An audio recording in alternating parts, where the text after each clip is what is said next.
And welcome back to Subculture After Dark. Well, we are very, very excited right now because we have a very, very special guest on the line to chat to you. The Kings of Thrash, the Mega Years Australian Tour, is about to kick off in not too long, and we actually thought today we would get David Ellefson on the phone to chat all about this amazing tour to see what you can expect from it. Welcome to the program, mate.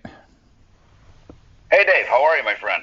I am so well. Now, mate, tell us a little bit about this tour, because this tour is going to be absolutely amazing. Yeah. Well, so me, Jeff Young, who was in Megadeth with me in the So Far So Good So What album and tour from 87 to 88, along with our singer Chaz Leone and our drummer Fred Aching. We put together a pretty cool little thing here to pay an homage to a couple of the early Megadeth recordings from the 80s, the Killing Is My Business record, and So Far So Good So What. In their entirety, we'll be playing these both those albums for these 4 shows that we're doing in Australia. So it's it's just a great way to honor these early days of the legacy that haven't really been played a little, if at all, for decades. So we figured the Australian people have never heard these records. We didn't tour down there during those years, so we're bringing it down to you, so you can come out and relive the past and hear it in the current. Awesome. David, I have to ask, what's it been like for you personally going back and exploring these albums? Because like you said, they were very, very early albums. So what was it like for you personally going back and exploring the music on these albums? It's funny because I've stayed up on all the catalog over the years, just as a player, and because I was there in the band, making these songs, making these records. Something happens to you when you're, that deeply involved in it. It's like riding a bike, right? It never really leaves your soul. So to some degree, going back and revisiting it, was a real joy, to be honest with you. It brought back a lot of great memories, because to me it isn't just playing the notes, it's also sort of in my mind taking a trip down memory lane, remembering the people that were there, whether it was band members, roadies, managers, girlfriends, whatever, whatever was around us at that time, and studio owners, and just all the different experiences we had on tour. And so for me, it's like opening up the family photo album again, and really having some really great memories of that time. Yeah, I was going to ask that, because a lot of there's been a few bands here in Australia over the past few years that have gone back and done 20th anniversary or 25th anniversary shows revolving around albums, and they've said that it can bring back bittersweet memories sometimes. It can bring back memories of the great times, but also memories of the bad times as well. Did you find that it did take you on a little bit of an emotional journey? It does. I think, the So Far So Good So What record, that was our first album that we actually recorded with a proper major label budget from the onset, because Killing Is My Business was recorded for Combat. Very, very little money, very little time. It was our first record together. It was our first record that any of us made. Me, Dave, Chris, and Gar. We'd all done demos, but we never made actual, records that would live forever in the, catalog of a record company. So, we were all just figuring it out as we went along. By album 3, which is So Far So Good So What, for me and Dave, now we were at least a little more experienced and seasoned. We'd had success with the P-Cells record before, both with the recording as well as the, sort of the commercial success of it. P-Cells was recorded for Combat Records and then acquired by Capitol. That's why So Far So Good So What was our first real proper major label recording.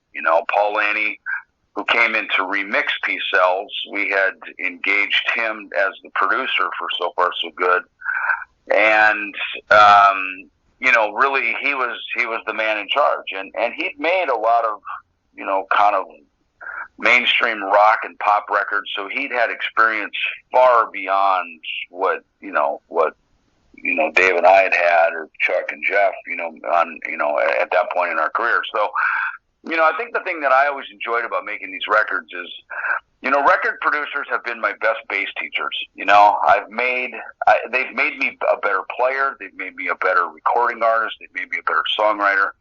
And going through that process, especially in that day, because, the 80s was, the big rock, metal, MTV era. Budgets were big. Expectations were huge. Success was big. So you were, I think for us, we were really right in the middle of it. So it's funny with Killing, we were just barely in the door, and by So Far So Good So What, we were quite a few doors down the hallway at that point.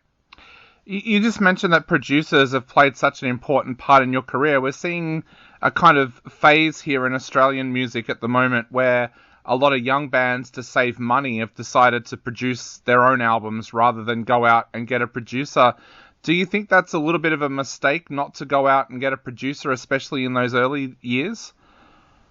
I do. I mean, I understand it. Look, if there's no money, then you got to do what you got to do, right? You got to be resourceful. But I do think that, producers, and it's interesting because I think back in the 80s, right, which is these records were performing for you guys next month here, that was a different time. Like even Carrot Fay, who engineered and co-produced Killing Is My Business, he was a staff engineer at the record plant in Los Angeles. And I mean, everybody worked there, from the Blues Brothers to Rod Stewart to Black Sabbath. I mean, everybody who was anybody had recorded there. And it was big time. It was big money, big budgets. So Carrot, as much as we didn't have a lot of money to make that record, he knew his way around the studio, and he knew how to get tones and get the band mic'd up and recording, and of course this was back in analog tape days. I mean, look, just a reel of Ampex analog tape cost $400 back then, you know what I mean? Yeah. So, tape was expensive, so you could spend $1,000 or, bucks on tape, no problem,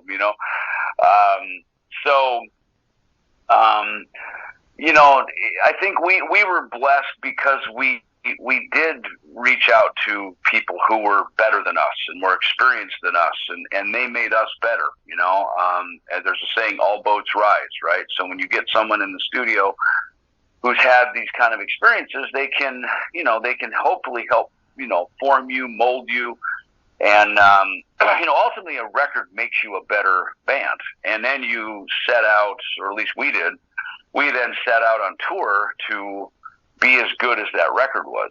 And even when we transitioned in the 90s, down to Nashville and started making records, with Dan Huff, I mean, there is no one better than Dan Huff. I mean, and now he's one of the top producers, in Nashville, period, So sometimes musicians would go to become producers, but honestly, the real musicians who became real producers are far and few between.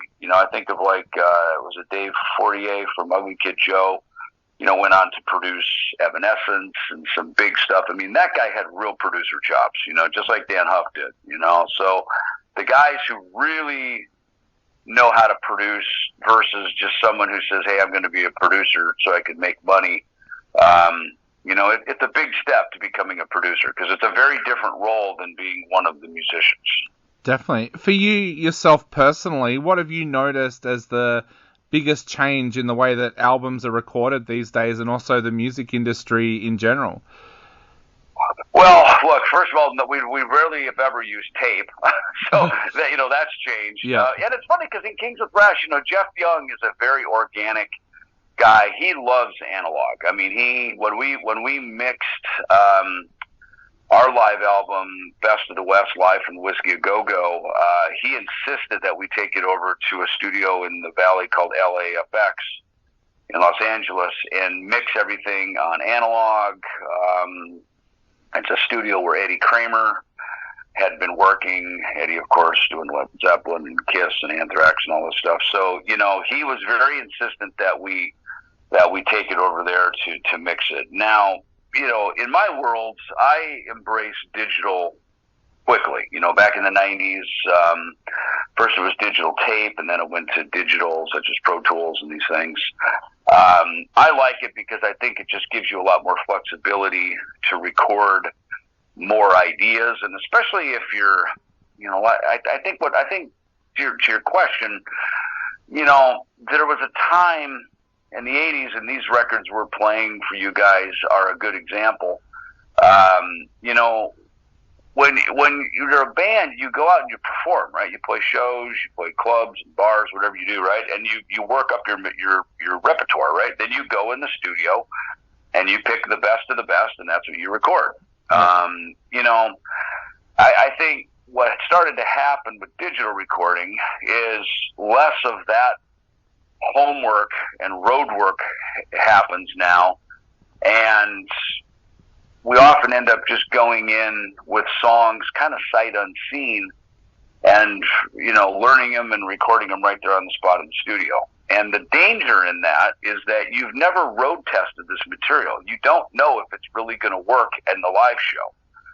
And, I've made records that they're great records, but man, that material did not translate when we went on tour. And that's a shitty place to be, because now you got to live with this record. You got to live with it. You got to try to tour for the next year, right? On a record that maybe isn't really responding very well, versus, writing stuff that you've taken out on the road, at least a bit.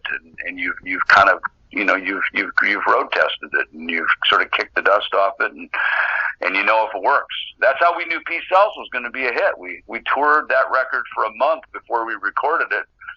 And we knew every night when that kick drum started and I started playing the bass line, we knew that song was going to be a hit, and that helped us get our major label deal with Capitol Records.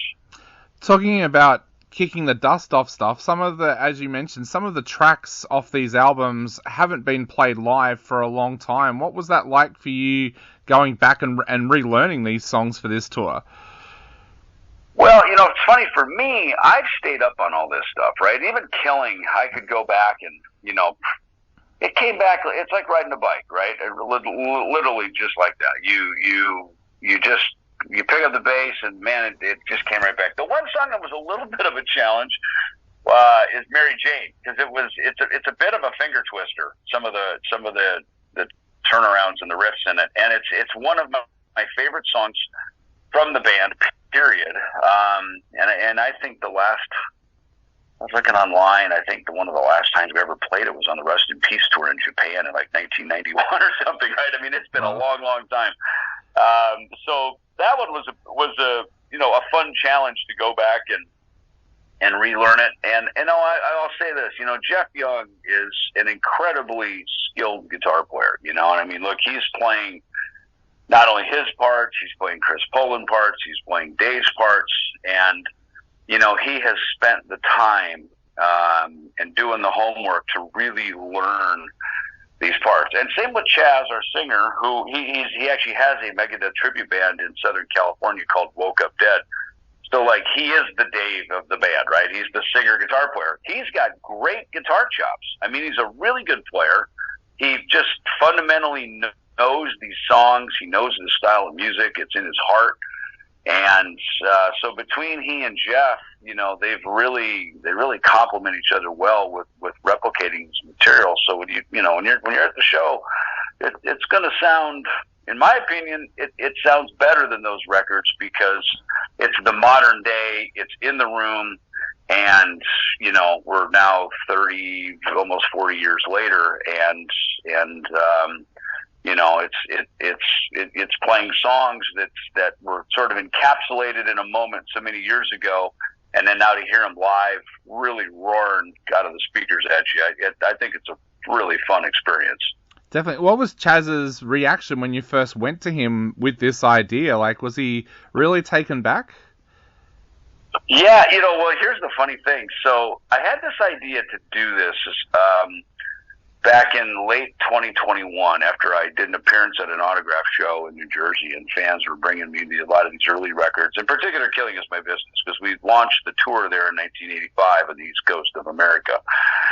So these, longtime fans are bringing the stuff for me to put my autograph on it. And so I actually called Chris Poland. I said, dude, we should go out and play Killing and Peace Sells. And he goes, okay. And he called me back a half hour later. He goes, dude, there's no way I can do that. I'm too busy. I've got too much going on. I said, don't worry about it. Let's see how it plays out, right? And, Jeff Young and I get reconnected through the Nick Menza documentary that we started in January of 2022. He and I go in the studio, write a few songs together, some new material, and then out of the blue, Chuck Wright from Quiet Riot fame hosts a really cool thing in Los Angeles called the Ultimate Jam Night at the Whiskey A Go Go in Hollywood, and it's like once a month on a Tuesday night. And in May of 2022, lo and behold, they decide to do a tribute to the Big Four. And Jeff calls me up and says, dude, you want to fly out and jam a couple tunes with us? How about you and me, jump up as original members of members of that band, of Megadeth? And he said, done. So I fly out. Turns out the singer that they assigned to us was Chaz, right? And now, I knew Chaz because I did a book signing down in La Jolla, California, down by San Diego, a couple years earlier, and Woke Up Dead they had hired them to play outside of Warwick bookstore, and they were out there jamming a bunch of Megadeth tunes, right, being a Megadeth cover band, and I went out and actually picked up the bass and joined them and jammed a few songs with them, right, and we had there was 1,000 people out on the street of La Jolla gathered around watching us play, and so I had known Chaz, and so here we are, right, so from the whiskey gig, Jeff and I said, man, that was really fun. And I told him my idea about doing this anyway, and he said, man, let's do it. And so Chaz just naturally fell in. Fred plays in the Bullet Boys as well as a few other things, and he had played that night at the Ultimate Jam Night as well. He played on some Slayer tunes or something, and we saw some video of him playing and went, man, okay, that guy is a great drummer. So we quickly tapped him to get involved. Unfortunately, the Bullet Boys manager was also part of helping Chuck put the Ultimate Jam Night together. So it was just, this moment in time where it all fell in our lap, and so then I was able to call Chris Poland and say, hey, buddy, we're going to do a little run of dates in October. Can you join us? Love to have you. And he did, and we were able to film and record we went back to the Whiskey in October, and we were able to film and record it, and we put it out now as an album, a double album set called Best of the West, Live at the Whiskey A Go Go. So we got to record and film, a few months later where it all started, and we even got to have Chris be a part of that. That is awesome. Well, mate, we are so excited about the tour coming to Australia, but how do you feel about coming back to Australia? Do you have fond memories of your times here? Oh, man, I love it. And, it's funny for me and Jeff, we were supposed to go there on the So Far So Good So What tour, and it ended up getting canceled. So I think for me and Jeff, this is a really special moment that we get to go back and, and enjoy what we were meant to do in 1988, and here we are all these years later going back, playing those songs. And because we're only playing, this stuff, Killing and So Far in particular, we'll basically play the same songs we would have played in 1988 anyway. So I think it's awesome, man. And yes, I have had many great memories in Australia. You guys are a lot of fun down there. You know how to rock. You're a cool tribe, and you're a very rock and roll tribe down there. So I'm totally looking forward to this. Awesome. Well, Dave, I know we are running out of time very, very quickly, so I guess to finish off, what would you like to say to all of your fans out there before they go out and grab tickets for these amazing shows? Well, first of all, thank you for the support. Definitely get your tickets. You're going to love this. This is a very fun event. You can see from the shows we've done in the past here over the last year, this is something to be celebrated. This is a fun night out. It's a really great trip down memory lane, and a chance to hear some songs that haven't been played in many years and may not ever get played again. So this is your chance. So get your tickets. We'll see you at the show.